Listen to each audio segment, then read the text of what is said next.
నమస్తే అన్న. నా పేరు వేలు రమేష్, చిన్నగొల్లపాలెం. ఏం చేస్తారండి? వ్యవసాయం రైతుల పరిస్థితి ఎలా ఉందండి? అప్పుడు చాలా దారుణంగా ఉంది. రైతులకి ఏది కూడా అస్సలు రైతు లేకపోతే కనుక మానవ జీవికి అసలు అసంతృప్తి మిగులుతుంది. కానీ అలాంటి రైతు ఈ రోజున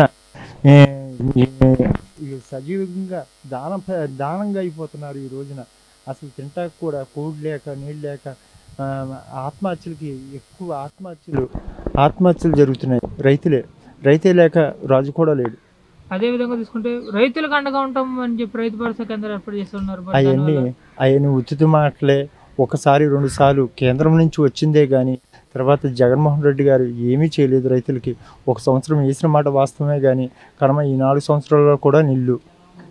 అదేవిధంగా రైతులకి 3వ పంట కూడా నీళ్ళు రావాలని చంద్రబాబు గారిలో పోలవరం ప్రాజెక్ట్ స్టార్ట్ చేస్తే సంబంధించినంత వరకు ఈ పోలవరం ప్రాజెక్ట్ చంద్రబాబు గారిని 70% పైగా కంప్లీట్ అయిపోతే ఉన్న 30%లో 3% కూడా కంప్లీట్ చేయని పరిస్థితి.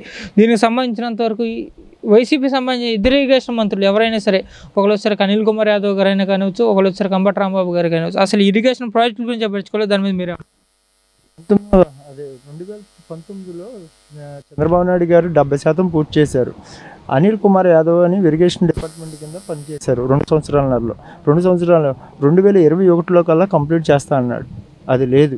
2022లో లేదు, 2023 లేదు. అంబటి రాంబాబు ఎక్కాడు. అంబటి రాంబాబు ఆడు సుకన్య కోసం మాట్లాడతాడే కానీ, సుకన్యాని కోసం మాట్లాడతాడే కానీ ఇరిగేషన్ కోసం తెలియని సబ్జెక్ట్ లేని వాళ్ళకి ఆ పదవులు అంటకట్టి జగన్మోహన్ రెడ్డి ఎంత జనాన్ని నష్టపరుస్తున్నాడు.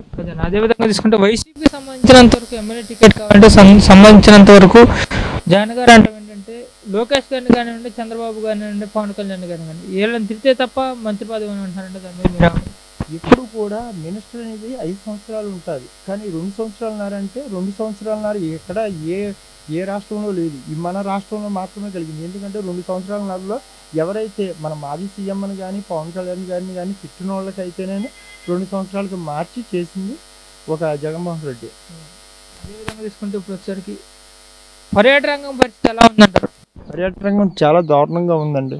అసలు రోజా గారు ఏం చేస్తారో, జబర్దస్త్ రాణి కింద డ్యాన్స్లు వేస్తారు.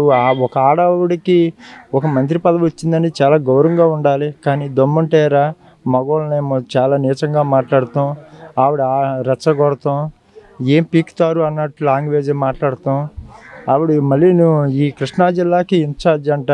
అసలు ఇక్కడికి వచ్చిందో రాలేదో కూడా జనానికి తెలియదు. అదేవిధంగా తీసుకుంటే వచ్చేసరికి నిరుద్యోగులు కూడా బాగా పెరిగిపోయారు.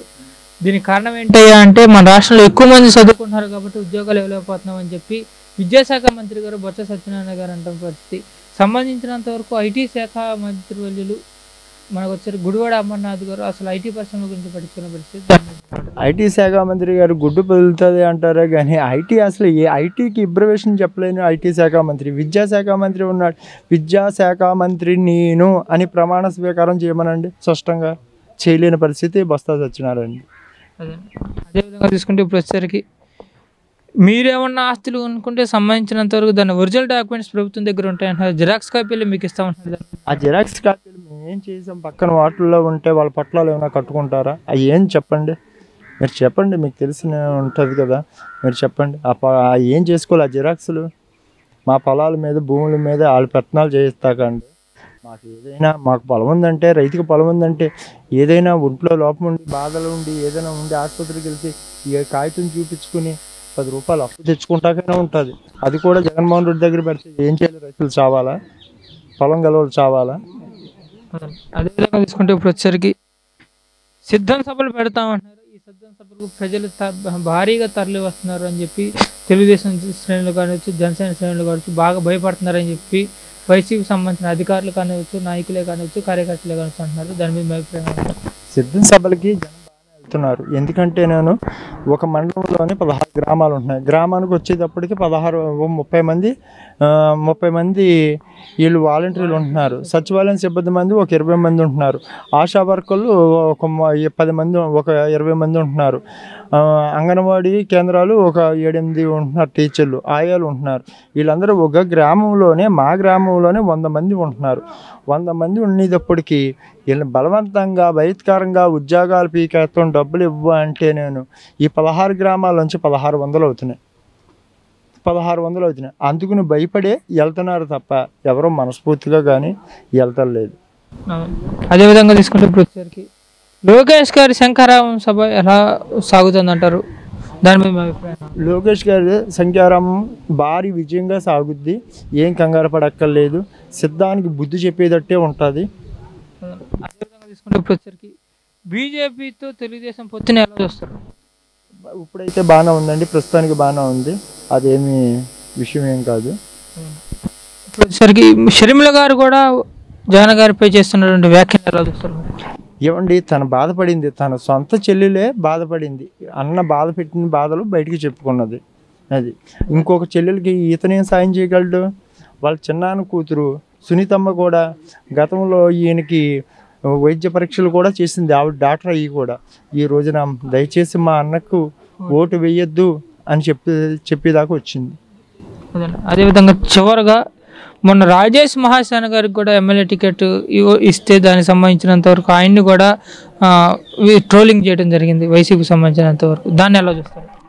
రాజేష్ మహాసేన గారు ఆయన మంచి వ్యక్తే. ఈ పార్టీలో ఆ 14 రౌడీ షీటర్లు ఇవన్నీ నమోదు చేసి ఆయన్ని పీడించి ఇవన్నీ నేను ఏంటంటే నేను వాళ్ళకి 56 జీవోల్లో ఒక 26 జీవోలు తీసేసేసి వీటి కోసం దాడి చేస్తుంటే చంద్రబాబు నాయుడు గారు మంచి వ్యక్తి అని ఒక టికెట్ ఎమ్మెల్యే టికెట్ ఇచ్చారు. కానీ ఆయన నేను చేయలేను, కొంచెం ఆపండి, నాకన్నా సీనియర్లు ఉన్నారు అని చెప్పడం జరిగింది.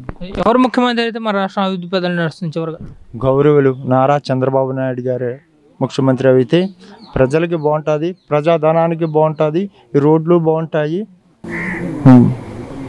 అదేవిధంగా మీ నియోజకవర్గం సంబంధించినంత వరకు తెలుగుదేశం, జనసేన, బీజేపీ ఉమ్మడి అభ్యర్థి కింద కాగిత కృష్ణ ప్రసాద్ గారికి ఇవ్వడం జరిగింది. ఎలా ఉంటుందంటే ఈ నియోజకవర్గంలో ఆయన నుంచి ఫస్ట్ నుంచి వాళ్ళ ఫాదర్ గారి నుంచి ఇప్పుడు దాకా తెలుగుదేశంలో ఉన్నారు. ఆయన మంచి వ్యక్తి. ఆయన తప్పకుండా 20,000 ఓట్లు పైగా ఎవరైనా సాక్షాత్తు జగన్మోహన్ రెడ్డి వచ్చి పోటీ చేసినా 20,000 ఓట్ల మెజార్టీతో మేము గెలిపించుకుంటాం. Thank you Babu.